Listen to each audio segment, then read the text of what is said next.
L'émission On en fait tout un plat, une présentation de Santé 2000 Le Club. Bonjour, je suis Annie Lavoie. Bienvenue à l'émission On en fait tout un plat. Cette semaine, on cuisine une coquille Saint-Jacques, un beau rappel aux produits de la mer, et on prépare ça en compagnie de M. Serge Gay, directeur général du site historique maritime de la Pointe-au-Père. Restez avec nous, bonne émission. Toute l'équipe de Rimouski Toyota Sillon est fière de vous présenter l'émission On en fait tout un plat avec le chef Annie Lavoie.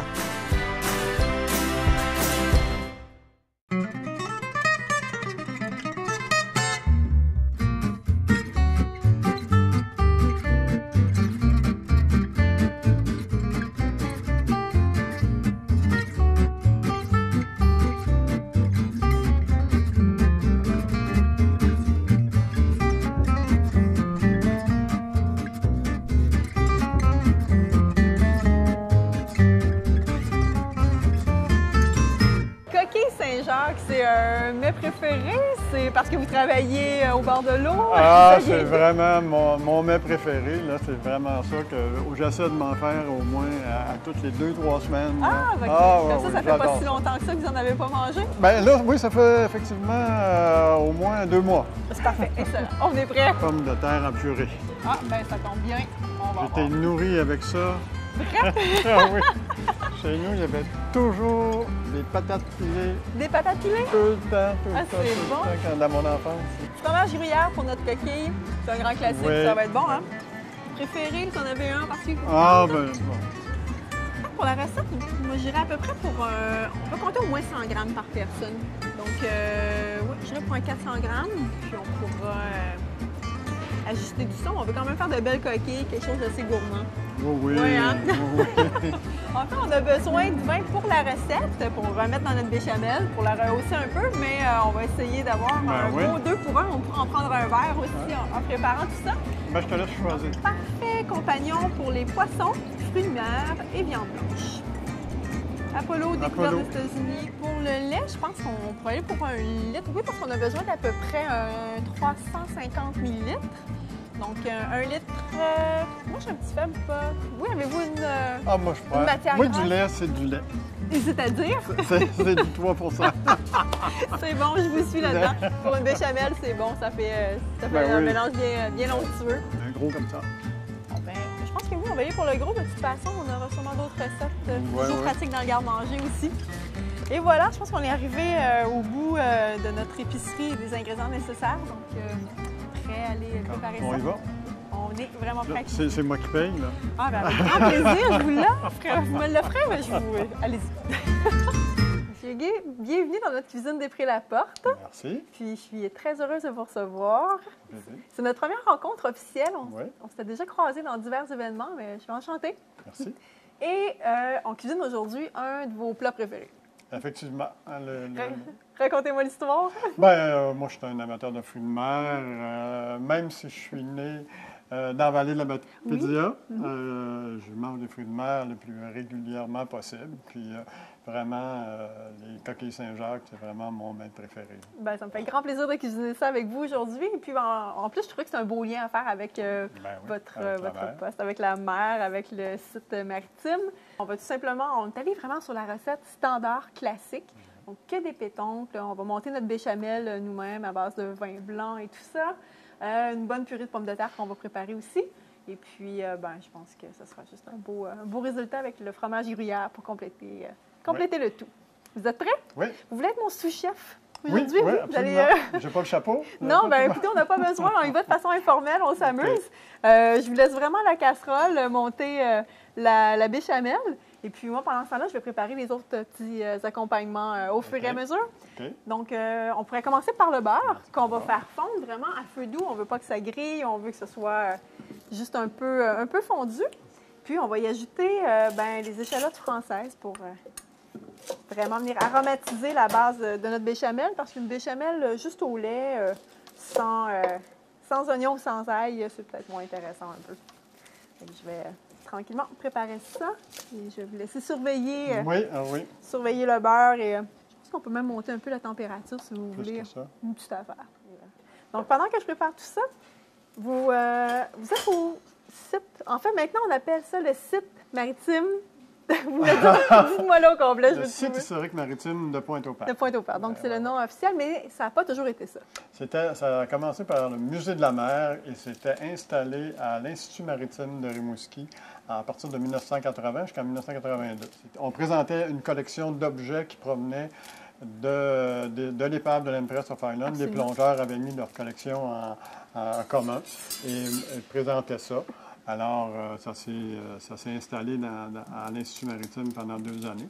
Et ensuite, les gardiens de phare, l'ingénieur de la Corne de Brume, il avait quitté la station de phare de Pointe-au-Père. Donc, il y avait des bâtiments de libre et puis qui appartenaient à Parc Canada. Ça fait que c'est là que ça le s'est premier transféré. musée s'est installé à l'été 1982 avec la collection d'objets. Là. Quel endroit magnifique, en fait. Ça Oui, tombait ben oui, vraiment ça bien. tombait C'était tout, très, très, très bien. c'était tout prêt pour ça. Wow. Donc, vous y êtes depuis combien d'années, ça veut dire? J'y suis depuis 26 ans. Je suis Oh, wow. rentré là en 1989 comme responsable de l'équipe d'interprétation. Puis l'année d'après, la directrice a quitté, alors on m'a offert le poste de direction. Ça fait que depuis ce temps-là, Vous êtes au poste. Je suis au poste. Les premières années étaient difficiles. C'était un petit musée qui attirait à peu près 10 000 visiteurs par année quand même. C'était plus modeste. Hein? C'était plus modeste, puis ça couvrait... Quand je suis rentré là, il y avait toutes sortes de trucs, là. Ça allait d'une série d'oiseaux naturalisés parce qu'on est situé juste à côté du marais salé de Oui, c'est vrai, Pointe-au-Père. absolument. Alors, il y avait une collection d'oiseaux naturalisés. Il y avait un truc sur la corvette HMCS Rimouski, juste parce qu'elle portait le nom de Rimouski. C'était là. Il y avait un espace pour cette corvette-là. Donc, un peu de tout pour tous. Oui, on parlait du cabotage, on parlait de l'Empress. Puis moi, quand je suis arrivé là, j'ai tout sorti ça. Je n'ai conservé que l'Empress et on a développé à l'intérieur de l'espace. Le là, concept vraiment, qu'on le connaît concept, aujourd'hui. c'est ça. Vraiment intéressant. On a l'échalote qu'on a mis dans le beurre, qu'on va faire suer. Donc, tranquillement, nous, on va laisser ça prendre toute sa saveur. On va une pause et on revient avec la suite de notre sauce béchamel.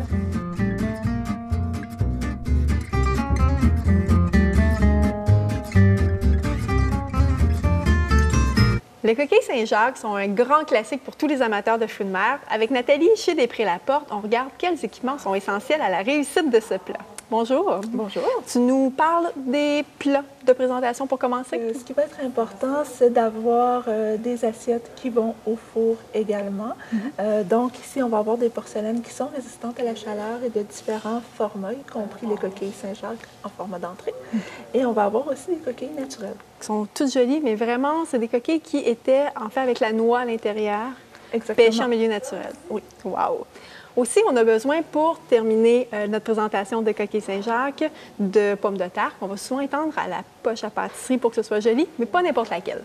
Donc, idéalement, une poche qui a un revêtement pour faciliter le nettoyage, puis résistante à la chaleur aussi. Puis une douille qui est suffisamment grande, une douille étoile, C'est d'un vrai. bon format. Absolument, ça fait joli, c'est pratique. Oui. En terminant, pour avoir un gratin vraiment parfait, donc croustillant, bien doré, qu'est-ce que tu nous proposes? Donc, c'est toujours possible d'y aller à la manière traditionnelle, c'est-à-dire au four, mais on peut aussi le faire au chalumeau. On en a un ici particulièrement qui est un très bon vendeur, qui est un chalumeau professionnel qu'on va adapter directement à la bonbonne de butin. Tout ce qu'on a besoin sous la main. Merci beaucoup. On a un super beau mélange d'échalotes avec le beurre. Ça sent bon. On est rendu à l'étape. En fait, on a déjà troqué le fouet pour la cuillère de bois. Ça va être plus pratique. Donc, on pourrait verser la farine pour vraiment venir créer ce qu'on appelle un roux. C'est tout simplement une quantité égale de beurre et de farine. Donc, on avait pour cette recette-là 40 g de beurre et on ajoute 40 g de farine. On avait mis à peu près 2 échalotes françaises. Et oui, exactement, on va venir tout bien mélanger dedans. Vous allez avoir presque une consistance de patate pilée. Et ça, c'est signe que les quantités sont bonnes. C'est un bon départ. On peut continuer tranquillement à mélanger, peut-être une petite minute ou deux, puis ensuite, on pourra ajouter le vin. Ça va venir donner plein de saveurs. Ça vous va jusque-là? Oui, ça sent bon. Ça sent bon, hein? bon. Et moi, je vais en profiter pendant ce temps-là pour râper un peu le fromage, parce qu'on va en avoir besoin assez rapidement. Savez-vous pourquoi on laisse un peu cuire comme ça la farine et le beurre? Non. Je vous en prie. C'est simple. En fait, ça vient un peu juste cuire la farine. Des fois, on a des sauces à base justement de farine comme ça qui vont être un peu désagréables en bouche. Il y a quelque chose un peu rude. C'est tout simplement que ça n'a pas été assez cuit. Donc ça, c'est le truc, le secret du chef pour... c'est pas un gros secret, mais pour avoir vraiment quelque chose de plus onctueux. Vous cuisinez beaucoup à la maison? Non. Mais ce plat-là, vous en faites régulièrement ou quand vous avez envie de vous gâter, oui? Oui, ça, c'est vraiment, oui. Puis même, c'est le plat préféré que je fais avec ma mère. Ma mère a 83 ans, puis c'est bien ça, fun. de temps en temps, on se voit, puis c'est tout le temps. C'est votre tout le temps au fruit de mer. tradition, tout le Oui, temps? oui, C'est tout bien le temps. fun. Des fois, c'est un spaghetti, mais on se fait tout le temps un truc aux fruits de mer quand je vais chez ma mère. C'est moi qui fais à manger. Ah, c'est des belles traditions à garder, ça, c'est important. Donc, on est prêt à ajouter, en fait, le vin. Tout d'un coup. Donc, c'est à peu près un quart de tasse qu'on ajoute dedans. On va bien mélanger. Et là, on va pouvoir rapidement, vous voyez, ça épaissit bien. Puis on va juste laisser évaporer un tout petit peu. Je vais me permettre, je vais juste baisser un petit peu le feu pour ne pas avoir quelque chose de trop chaud. Et là, je vais vous inviter à troquer à nouveau la cuillère pour le fouet. On va pouvoir ajouter le lait tout d'un coup aussi. Donc, on a à peu près une tasse et un quart de lait pour la recette. Et voilà. Et là, je vais vous redonner un peu de chaleur. Puis on va juste vraiment remonter ça à ébullition pour aller chercher notre texture. Puis il va rester à acheter les pétoncles, l'assaisonner. Ça va déjà être un beau... Oui, c'est une recette qui est facile, rapide. Puis, c'est vrai que c'est pas long, hein? Oui. C'est juste quelques étapes à respecter. Il ne faut pas sauter les étapes, justement. Mais sinon, ça se fait vraiment de belle façon. Et voilà. Moi, M. Huguet, j'ai un aveu à vous faire. Je vous ai connu, en fait, sans vous avoir jamais rencontré, lors de l'installation du sous-marin. Il y a quelques années, vous étiez en entrevue régulièrement à la radio, tout ça, pour expliquer un tout petit peu comment les travaux se déroulaient, tout ça. Et bon, ça a été assez périlleux comme aventure. Oui, et vous étiez d'un calme, mais tellement rassurant et tout. Il n'y en avait pas de problème. Alors que j'imagine que ça devait être une situation assez compliquée à gérer. Ça a été très, très, très stressant. Même quand ça allait bien, c'était stressant. Tout le temps. Parce qu'on s'est dit, on s'attendait à ce qu'il arrive tout le temps quelque chose. Parce que cette opération-là, qui devait prendre 3 jours, avait déjà été retardée à cause d'une mauvaise météo. On avait reporté ça un mois plus tard. Et puis, le fameux le premier soirée où on devait aligner le sous-marin, on était dans le brouillard. Mais on a décidé quand même de tenter le coup de l'aligner. Puis ça a été là notre erreur. C'est là que ça s'est gâché. Notre système était correct, mais il était mal aligné. Puis positionner juste quelques pouces, ça a fait toute la différence. Et puis la deuxième nuit, le sous-marin s'est renversé. Alors, une opération qui devait prendre 3 jours a pris 3 mois. Aïe, aïe. Parce qu'on a réussi, après qu'il ait renversé 2 fois, sur le côté. On a réussi à vraiment le positionner presque à l'endroit prévu au 30 novembre. Alors là, c'était les neiges qui arrivaient. Donc, c'était la date limite, j'imagine. Il n'y avait plus de délai. Là. Puis ça, c'était fait, mais il restait beaucoup, beaucoup de travail à l'intérieur pour l'aménager, pour le rendre accessible aux touristes, faire les entrées, la sortie. Le bâtiment d'accueil, tout ça. Alors, ça a été un gros hiver très, très, très ardu. J'en doute tellement pas. Mais ça a bien fait l'affaire. Oui. Hey, c'est parfait, on a l'ébullition, c'est ce qu'on voulait. Donc, j'ajoute un peu de gruyère, permettez. On va juste mélanger le tout. Et on va ajouter les pétoncles et on aura notre base d'une béchamel. Pendant ce temps-là, nous, on va aller voir ensemble comment réaliser une belle purée de pommes de terre parfaite, ce qui va nous servir à compléter nos coquilles. Restez avec nous.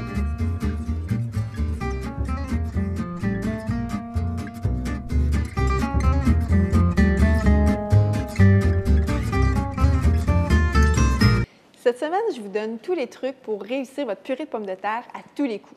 Ça peut sembler simple, c'est une technique qui est vraiment très, très à la base des techniques culinaires. Mais si on veut éviter de se retrouver avec un mélange trop collant dans le fond de la casserole ou encore un mélange plein de petits grumeaux. Il y a quelques règles à respecter et on voit ça ensemble tout de suite. Premièrement, la première chose à respecter est la sorte de pommes de terre qu'on va utiliser. Il existe en fait 2 grandes familles de pommes de terre, les cireuses et les farineuses. Pour la purée, on va vraiment préférer les farineuses.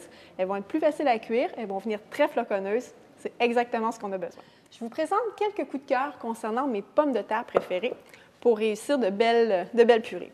Aujourd'hui, j'ai pris une Vivaldi, qui est une belle pomme de terre à chair dorée, un peu sucrée aussi. Ça donne de superbes résultats.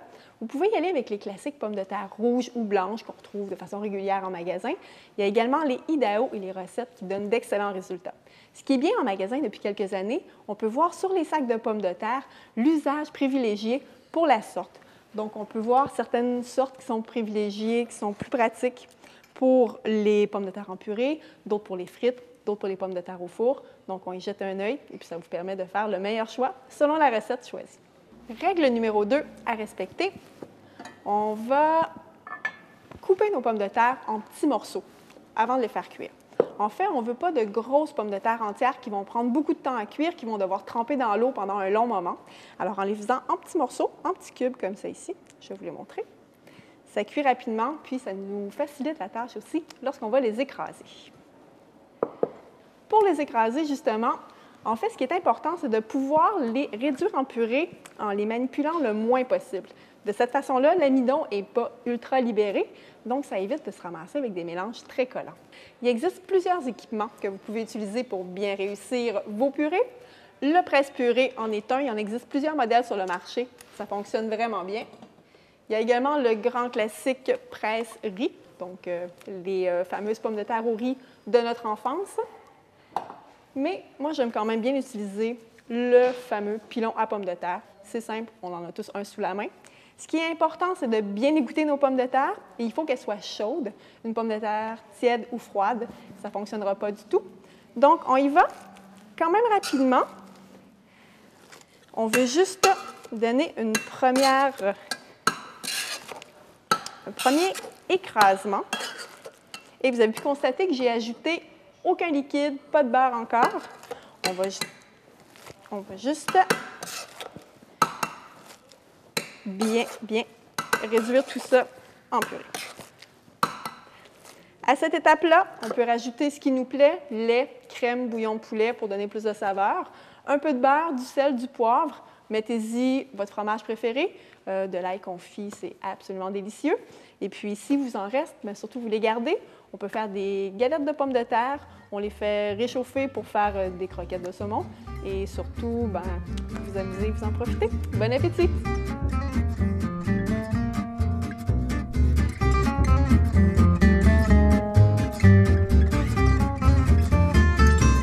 On est chez Vert Mouton à Saint-Valérien et avec Donald, on va voir un petit peu toute la philosophie derrière l'entreprise, le départ. En fait, il va nous parler de son projet et de tout ce qu'on retrouve ici. Bonjour Donald. Bonjour.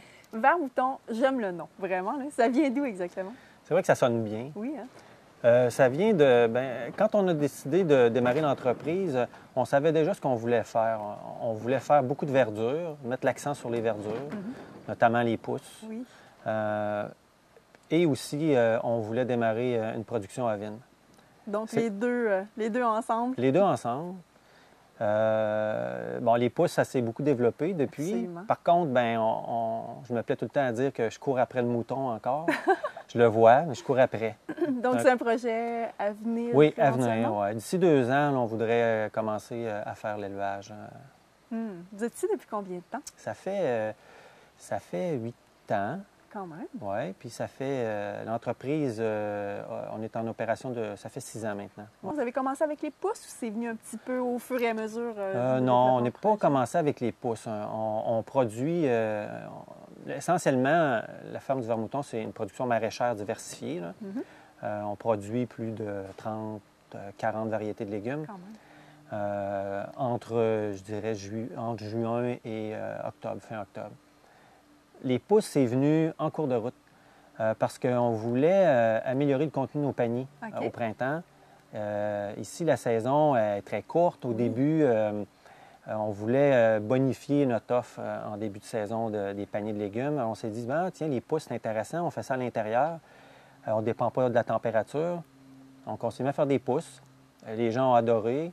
On en a amené un peu au marché public et depuis ce temps-là, on n'a pas cessé d'en faire. La demande est constante et croissante. La demande elle est super bonne. On a un produit de grande qualité. On se démarque beaucoup de nos compétiteurs. Ça a contribué à faire grossir le projet de production de pousses. Ouais. Puis la demande ne cesse pas d'augmenter. C'est vraiment une bonne nouvelle. On peut vous trouver où exactement? Un peu partout. Même des fois, les gens ne le savent pas. Ils vont aller dans certains restaurants de la région, puis ils vont avoir des pousses dans leur assiette. On fournit beaucoup de restaurateurs, plusieurs épiceries fines, chez IGA, IGA Sirois, même hors de la région de Rimouski, Matane, Montjoly, dans les IGA. Sinon, le marché public, le samedi. Puis dans nos paniers de légumes hebdomadaires en formule ASC. Wow! Donc, on a vraiment envie d'y goûter et de vous découvrir. Merci infiniment. C'est vraiment intéressant. Ça en fait plaisir. On est de retour avec notre béchamel qui était, en fait, toute prête. Il restait qu'à ajouter, en fait, le côté un peu gourmand. Cochon, allons-y, sans problème. Donc, on ajoute la crème. On va également ajouter les pétoncles. On avait assaisonné un tout petit peu aussi pour que ce soit tout bon. Ça commence à être intéressant, hein? Superbe. Donc, je vous laisse commencer à monter les coquilles. Oui. Et puis, pendant ce temps-là, nous, on a une belle purée ici qui est prête à être mise en poche à pâtisserie. Je vais vous la préparer.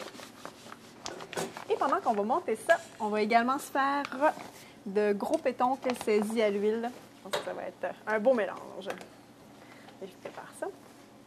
Donc, vous me disiez tout à l'heure qu'en moyenne, chaque année, c'est combien de visiteurs qui passent voir le sous-marin? Ça valait les efforts, en fait. Ah oui, ça valait les efforts parce qu'on est encore cette année, on est à 60 000 visiteurs. Ça fait que c'est vraiment exceptionnel pour un musée en région là, qui attire autant de gens. Là. Et la première année, vous aviez fait combien? On avait fait 92 000 visiteurs. Wow! Donc, à travers toute la tourmente et l'installation et l'organisation du sous-marin. C'était exceptionnel parce que les installations n'étaient pas celles d'aujourd'hui. Alors, il y avait une file d'attente de 2 heures à l'extérieur, beau temps, mauvais temps. C'était vraiment impressionnant de voir ça. Puis les gens qui sortaient du sous-marin disaient aux gens qui attendaient « Attendez, ça vaut la peine, faites la file, ça vaut vraiment la peine. » Fait qu'on a eu vraiment une belle publicité la première année. Ah, wow, parfait. Donc, ça vaut l'effort, hein? Puis ça vient un peu récompenser, justement, tous les casse-têtes, j'imagine, les nuits blanches qui s'ajoutent à tout ça. Alors, moi, j'ai une poêle ici qui est très, très chaude. Je vais juste vous montrer rapidement, si vous voulez y jeter un œil. J'ai mis de l'huile de pépins de raisin et on va juste, vous voyez, c'est bien, bien chaud. On va venir vraiment saisir les pétoncles, mais juste d'un côté pour bien les griller. Et puis, on sait que le pétoncle comme ça va être prêt quand l'extérieur est vraiment opaque et l'intérieur a l'air encore un peu translucide. Donc, ça va être tout simplement en attente. Wow! Ça commence à être intéressant, vos coquilles. Je m'en suis gardé pour apporter chez moi. Bien, ça me fait grand plaisir. Je vous ferai un petit plat, un petit ziploc pour apporter. Pour la purée de pommes de terre, vous permettez? Ben oui. Oui, alors je vais juste le compléter comme ça. Donc, on a un beau mélange quand même de couleurs. Puis, est-ce que vous aimez gratiner un tout petit peu vos... Ah oui. Oui, hein? Tout. Je gratine tout. Tout? Vous êtes un amateur de fromage? Oui. Fromages régionaux? Oui, quand on peut, avec les nouveaux qui ont apparu, entre autres celui de Sainte-Luce. Là. Ah, la tête sur le bio. Oui, oui, absolument. On a fait un beau reportage sur eux aussi il n'y a pas très longtemps. Et voilà, je m'excuse, je fais ça rapidement. On va le terminer. Je vous laisse commencer à garnir de fromage les 2 premières. Je vais faire un petit refill de pommes de terre. Puis dites-moi, qu'est-ce qu'on peut qu'est-ce qu'on peut espérer comme nouveau projet ou vous souhaitez comme réalisation? Ben là, on travaille pour 2017 d'un agrandissement du musée. La salle d'exposition actuelle fait seulement 1 200 pieds carrés, puis on voudrait la monter à 4 000 pieds carrés. Oh wow! Alors, et vraiment, donc, triplé plus? Oui, vraiment une nouvelle exposition à l'intérieur d'une grande salle Alors, on travaille pour ça, puis les indications sont bonnes parce que c'est quand même un projet d'1,7 million. Wow. Puis ça fait que nos partenaires se sont déjà annoncés favorables. Donc, C'est déjà un c'est très bon bien point de parti. départ. Oui, oui. Ça va être vraiment bon avec le fromage. Je termine ça ici. Et voilà, je vous laisse compléter. Donc, on va jeter un œil ici sur les pétoncles là, qui sont en train de bien griller. On a vraiment un beau résultat ici. C'est un peu chaud, il faut faire attention. Alors, on a vraiment le côté tout bien doré. Moi, on va vraiment juste les faire comme ça à l'unilatéral. Donc, encore peut-être une petite minute de cuisson pour les pétoncles. Pendant ce temps-là, on va en profiter. On va mettre nos coquilles au four, une dizaine de minutes à 350. Le temps de faire fondre tout ça et griller. Et on va le cacher et on va bien avec la fin de la recette.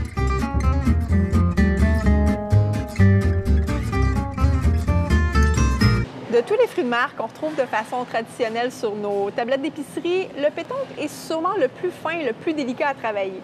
Caroline, chez IGA, nous présente qu'est-ce qu'on retrouve en magasin et nous donne quelques trucs pour bien les cuisiner. Dans les pétoncles frais, qu'est-ce que vous avez de façon régulière? J'ai les pétoncles de baie, qui sont des versions les 100-120. Aussi les pétoncles 10-20, qui viennent des fois des îles de la Madeleine, des fois du Japon. Dépendamment d'où elles viennent, j'imagine qu'on va les recevoir congelés pour les faire Ceux qui dégeler. viennent du Japon sont congelés. Eux, des îles de la Madeleine, qui sont les meilleurs, qui sont fraîches. Oui, ils ont bonne réputation, Ouais, celles-là. ouais, ouais. Ça vaut la peine de surveiller les arrivages. Ouais. Dans le congelé, qu'est-ce que vous avez de façon J'ai eu façon toutes les standard? grosseurs différentes. Autrement dit, j'ai les U10, j'ai les 100, 120 aussi, j'ai les 20-40, j'ai toutes les plein de variétés. Je t'entends dire tous les chiffres, 20, 40 et tout. Tu nous expliques qu'est-ce que ça veut dire? Dans le fond, plus que le chiffre est petit, plus qu'il y en a moins parlé, les enfants sont plus grosses. OK. Donc, plus on va en retrouver Oui. pour la quantité qu'on cherche. Oui. En terminant, tu as une suggestion à nous faire. Qu'est-ce que tu aimes, toi, cuisiner? Mais quand ça vient les dans le pétoncles 10-20, j'aime bien les faire rôtir à la poêle avec du beurre à l'ail. Sinon, les 100-120, les pétoncles de baie, dans une sauce à fruits de mer ou les coquilles Saint-Jacques. C'est des grands classiques. Oui. OK. Merci beaucoup. Ça fait plaisir. Monsieur Guy, alors, Merci. bienvenue. À votre succès, je vous souhaite encore de très, très belles saisons au site maritime. Merci. Je pense que vous avez travaillé tellement fort. Toutes ces années, ça vaut la peine. Et à travers tout ça, ça sent très, très bon. Hein? Oui. Oui, je pense qu'on a quelque chose au four qui commence à être vraiment, vraiment intéressant. Je vous laisse y jeter un œil. Wow! Alors, wow! Si on parle d'un modèle de coquille Saint-Jacques gourmande et copieuse, C'est comme ça que je les aime. c'est comme ça que je les aimais. Je suis vraiment contente au niveau visuel. C'est magnifique. Je suis sûre que ça va être vraiment bon. On a les gros pétoncles ici qu'on a fait rôtir. Permettez. Ça, c'est mon petit plaisir coupable de juste l'ajouter au milieu. Un tout petit peu de ciboulette ou persil ou aneth, tout ce qui peut nous plaire comme fines herbes. Et voilà. Est-ce que ça ressemble un peu à ce que vous avez l'habitude de bien cuisiner? plus beau. Je suis sûre que ça va être aussi bon. Ah, Je suis oui. convaincue. Écoutez, on va même pouvoir goûter sans trop tarder. Et moi, je vous invite à nous suivre dans le Journal L'Avantage pour connaître notre invité de la semaine prochaine. Et ce sera... Merci. Prêt? Je vous en prie. Et puis, on pourra donner tous les détails de la recette dans un cahier à venir à la fin de la saison. Restez bien à l'affût. Dites-moi, est-ce qu'on est sur... Délicieux. C'est vraiment Tant mieux. c'est parfait. C'est quand même bien chaud. Hein? On va y aller tout doucement. Permettez. Délicieux. J'avoue, c'est bon. On a un bon goût de vin blanc qui revient. Hein? Ouais. Wow. En terminant, qu'est-ce que je peux vous souhaiter pour la prochaine, les prochains mois, les prochaines semaines? Plein de projets. On a encore du développement à faire. Ça fait qu'on veut vraiment continuer le développement qu'on a là. Puis, je pense que le projet du nouveau musée aussi devrait donner un regain de vitalité à l'ensemble du site. Alors, toujours continuer à avancer et jamais lâcher pour les nouveaux projets. Mais bravo, vous êtes très inspirant. Merci beaucoup d'être ici avec nous. Puis je vous invite à continuer à déguster si ça vous plaît encore. Oui, merci beaucoup. Télé Cogeco, un service exclusif aux clients de Cogeco.